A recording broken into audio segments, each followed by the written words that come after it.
बोल ऊप छठ माता की जय। भादवा की कृष्ण पक्ष की छठ आवे जिन ऊप छठ केवे, चंदन छठ केवे। इरों कहीं वे कि आपा की लुगाइया की बहुत बड़ी भारी कष्ट मिटे।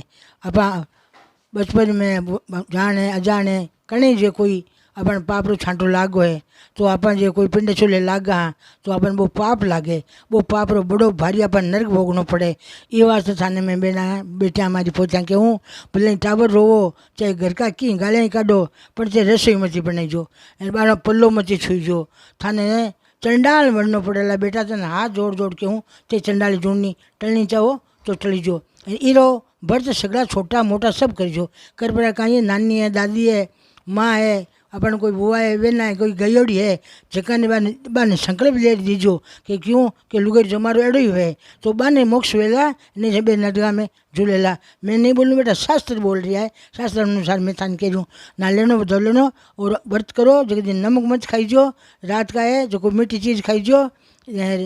2 दिन में 2 बार अर्घ लागेला, सुबह लागेला और शाम का लागेला। सुबह लाल चंदन लागेला, शाम का दूध लागेला, काचा दूध लागेला। नारियल फले फूल चढ़ाईजो, ओ व्रत जरूर जरूर करियो, बडेरा ने संकल्प दीजो। वो स्वान की जय।